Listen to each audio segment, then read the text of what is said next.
১৫তম প্রভাষক নিবন্ধন ও প্রত্যয়ন পরীক্ষা কলেজ পর্যায়ে ২০১৯ সালে আসা গণিতের কিছু প্রশ্ন নিয়ে আমি আলোচনা করব।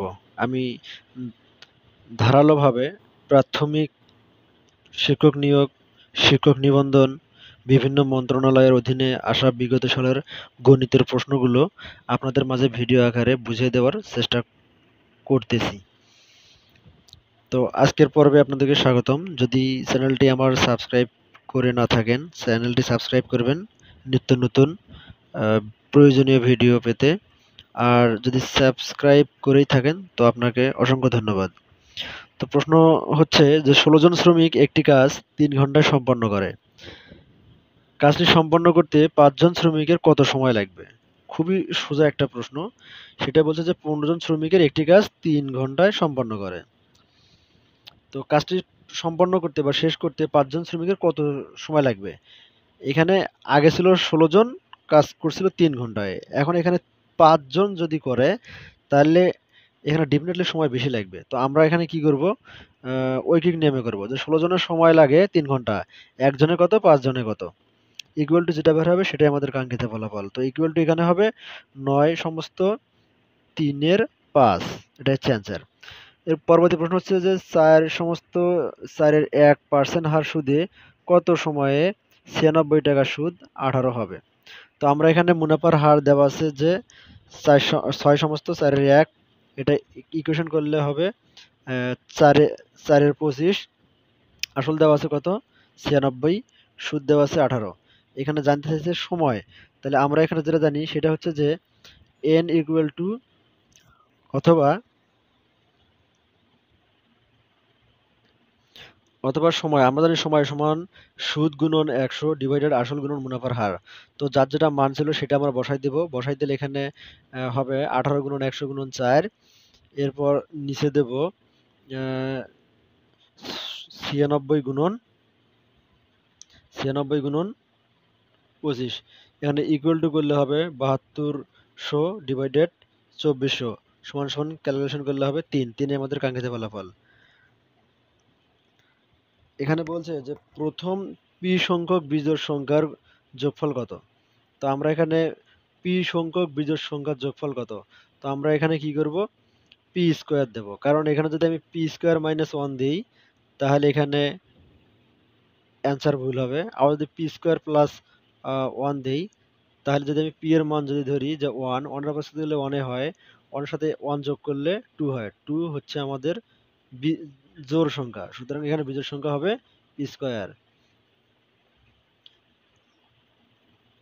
যদি আমি ব্যাখ্যা বলি তাহলে হবে ১ প্লাস ১, ৩, ৫ ডট ডট ১৯। তাহলে মোট সংখ্যা কতটি হবে? ১০টি। ১০ এর উপর স্তর করলে কত হবে? ১০০। পরবর্তী প্রশ্ন হচ্ছে যে x square plus y square equal to ১৮ এবং এক্স ওয়াই ইকুয়াল টু 7 হলে এক্স মাইনাস ওয়াই স্কোয়ারের মান কত? এখানে আমরা দুই নিয়মে করতে পারি। এক্স এর মান এবং ওয়াই এর মান ক্যালকুলেশন করে ১৮ হতে হবে এবং এক্স এবং ওয়াই এর মান গুণ করলে ৭ হতে হবে। তারপর আমরা কি করব? এক্স মাইনাস ওয়াই হোল স্কোয়ারের মান বের করতে পারবো। তো আমরা এখানে লিখিত সিস্টেমটা আগে দেখবো। সেটা হচ্ছে দেওয়া আছে x square plus y square equal to 18 এবং এক্স ওয়াই ইকুয়াল টু 7। প্রদত্ত রাশি হবে x minus y whole square.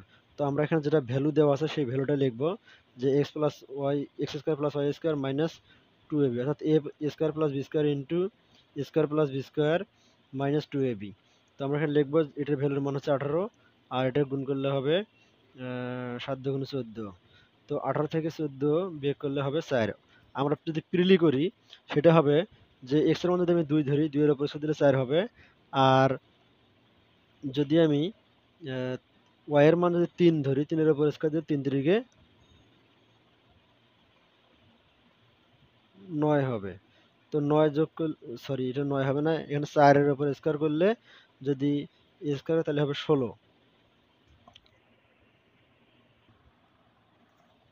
পরবর্তী প্রশ্ন হচ্ছে যে সমবাহু ত্রিভুজের প্রত্যেকটি কোণের পরিমাণ কত? তো আমরা এখানে সমবাহু ত্রিভুজের প্রত্যেকটি কোণের পরিমাণ হবে ৬০।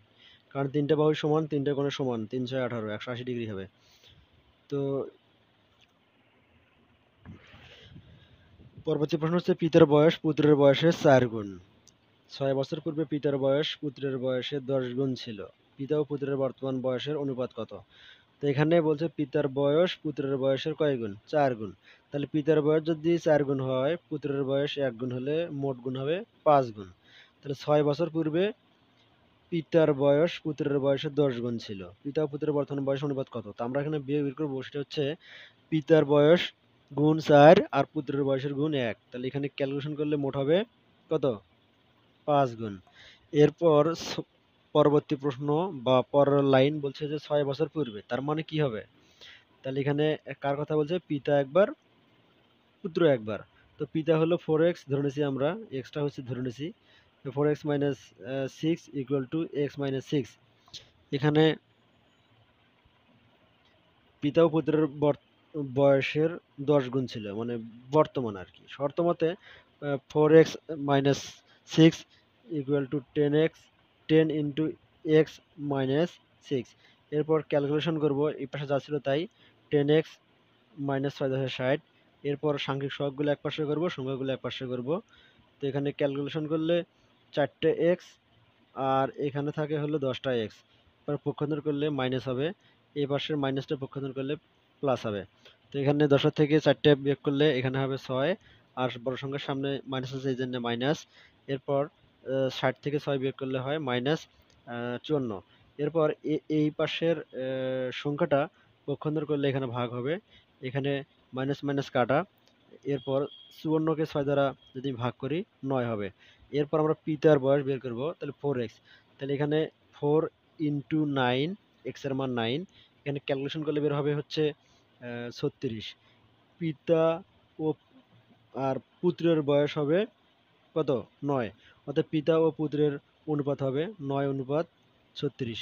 কিন্তু আমি অনুপাত যদি এখানে ক্যালকুলেট, 9 9 4 নং 36, এখানে হবে 1:4। এটাই আমাদের কাঙ্ক্ষিত ফলাফল।